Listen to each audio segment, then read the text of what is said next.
వినాయక చవితులు వస్తాయా? ఎక్కడ్రా? ఇంగ్లీష్ నెలలో ఒక వినాయక చవితి, తెలుగు నెలలో ఒక వినాయక చవితి. ఇంగ్లీష్ నెలలో తెలుగు నెలలో సపరేట్ చేసుకోం, రెండు ఒకేసారి జరుపుకుంటాం. ఇంగ్లీష్ నెలలో అయితే ఆగస్ట్ సెప్టెంబర్ లో వస్తుంది, తెలుగు నెలలో అయితే భాద్రపద మాసం శుక్లపక్షం చవితి రోజు జరుపుకుంటాం. ఏందే భద్రంగా బతకాలా? అదేమి నెల నాయనా? భద్రంగా బతికేది కాదు, భాద్రపద మాసం, అది మన తెలుగు నెల. ఓహో, ఇంగ్లీష్ లో 12 నెలలు ఉన్నట్టే తెలుగులో కూడా 12 నెలలు ఉంటాయి. ఏంది నాయన అదే? చైత్రము, వైశాఖము, జ్యేష్ఠము, ఆషాఢము, శ్రావణము, భాద్రపదము, అశ్వేజము, కార్తీకము, మార్గశిరము, పుష్యమి, మాఘము, పాల్గొనము. ఈ విధంగా తెలుగులో కూడా 12 నెలలు ఉంటాయి. ఓహో, మళ్ళీ ఏదో శుక్ల పక్షి అదేది అన్నేవ్యా? పక్షికి ఎదురదే పక్షం, శుక్లపక్షం. అంటే ఏంది నాయనా? పక్షం అంటే 15 రోజుల కాలం. ఒక నెలకి ఎన్ని రోజులు ఉంటాయి? 30. అంటే ఎన్ని పక్షాలు? 2. 2 పక్షాలు. ఒకటి శుక్లపక్షం, ఇంకోటి కృష్ణపక్షం. ఇప్పుడు జరిగే శుక్లపక్షమో కృష్ణపక్షమో మనకి ఎక్కడ తెలుస్తుంది నాయనా? మంచి ప్రశ్న. మీరు గమనించుంటారు, చంద్రుడు చిన్న సైజులో ఉండి పెరిగి పెరిగి పెరిగి పెరిగి పెద్దగా గుండ్రంగా అయిపోతాడు. దాన్ని ఏమంటారు? పౌర్ణమి. సూపర్.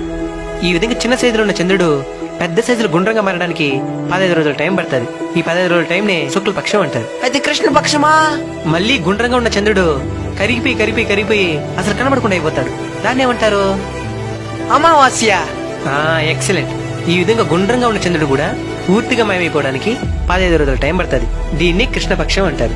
ఓహో, అయితే లాస్ట్ లో ఆడోళ్ళు తిట్టుకుంటారే నా చవితి అని, ఆ విధంగా చెప్పినవే ఏందదే? ఓ నాయనా, అది సవితి కదరా, చవితి. అంటే? చవితి అంటే 4వ తేదీ అని అర్థం. ఇంగ్లీష్ లో తేదీలు ఉంటాయి కదా, వాటిని తెలుగులో తిథులు అని అంటారు. ఒక పక్షానికి 15 రోజులు ఉంటాయి కదా, ఈ 15 రోజులకి 15 పేర్లు ఉంటాయి. ఏంది? పాడ్యమి, విధియ, తదియ, చవితి, పంచమి, షష్ఠి, సప్తమి, అష్టమి, నవమి, దశమి, ఏకాదశి, ద్వాదశి, త్రయోదశి, చతుర్దశి, పౌర్ణమి లేదా అమావాస్య. పాడ్యం అంటే ఒకటే తేదీయా? మా అమ్మ పాడ్యం రోజు దూర ప్రయాణం చేయొద్దంటే ఏమో అనుకున్నా, ఒకటే తేదీ బాగుడదనా? ఇద్దరా ఇది గుడిదిల్లే మనకి. శుక్లపక్షంలో వచ్చే తిథుల్ని శుద్ధ తిథులని, కృష్ణపక్షంలో వచ్చే తిథుల్ని బహుళ తిథులని అంటారు. ఇప్పుడు చెప్పండి, వినాయక చవితి ఎప్పుడు వస్తుంది? భాద్రపద మాసము శుక్లపక్షము చవితి రోజు వినాయక చవితి వస్తుంది. సూపర్ రా మీరా. నాయనా, మన తెలుగులో ఇంతుందా? దేశ భాషలందు తెలుగు లెస్స అని ఊరికే అనలేదు నైనా, ఇలాంటివి మన భాషలో చాలా ఉన్నాయి. అందుకే మన తెలుగు భాష చాలా గొప్పది. అవునైనా. నాయనా, మా ఫ్రెండ్ వాళ్ళు వాళ్ళ ఊర్లో పెద్ద విగ్రహం పెట్టినారనేసి వాళ్ళు రక్షణ చేస్తున్నారు నాయనా. ఎంత పెద్ద విగ్రహం పెడితే అంత గొప్ప.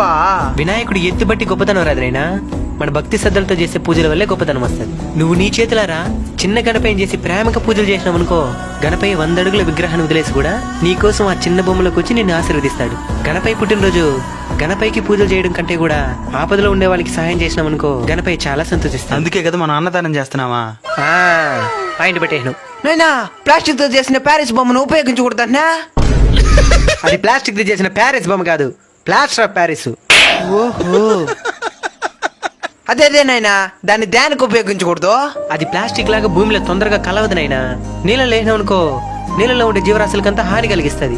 అందుకని ప్లాస్టర్ ఆఫ్ ప్యారిస్ చేసిన బొమ్మలు ఉపయోగించకూడదు, మట్టి గణపైనే ఉపయోగించాలి. కానీ ప్లాస్టర్ ఆఫ్ ప్యారిస్ బొమ్మలు చేసే కొన్ని వేల కుటుంబాలు జీవనోపాధిని కోల్పోతాయి. దాన్ని కూడా ఆలోచించాలి. అయితే గణపయ్య వల్ల ఇన్ని మంది బతుకుతున్నారా? అవునైనా, బొమ్మలమ్మే వాళ్ళు, మైక్ సెట్ వాళ్ళు, లైట్ సెట్టింగ్ వాళ్ళు, ట్రాన్స్పోర్ట్ వాళ్ళు, రంగులు బొమ్మలు బట్టలు అమ్మే వాళ్ళు, ఈ విధంగా లక్షలాది మందికి జీవనోపాధిని కల్పిస్తున్నాడు గణపయ్య. అవునైనా. మరి ఇంత గొప్ప గణపయ్య ముందు చాలా మంది డబుల్ మీనింగ్ పాటలకు డాన్స్ చేస్తున్నారు నాయనా. చాలా మంది తాగేసి కూడా ఆడుతున్నారు నాయనా. అసలు తాగడమే తప్పు, అలాంటిది తాగేసి భగవంతుని సన్నిధిలోకి రావడం ఇంకా తప్పు. డబుల్ మీనింగ్ పాటలకు మీరు సంతోషిస్తారేమో, గణపయ్య సంతోషించడు. అయినా మనం తాగడానికి వినాయక చవితి కాకుండా ఇంకా చాలా రోజులున్నాయి. అంతగా డబుల్ మీనింగ్ పాటలకే డాన్స్ చేయాలనిపించినప్పుడు మనకి మన ఇల్లుంది, అలానే ప్రైవేట్ ప్లేస్లు ఎన్నో ఉన్నాయి. అంతేగాని తాగేసి వచ్చి దైవ సన్నిధిలో ఆడడం చాలా తప్పు. ఆల్రెడీ చాలా మంది మన సనాతన ధర్మం ఎప్పుడెప్పుడు నాశనం అయిపోతుందా అని ఎదురు చూస్తా ఉన్నారు.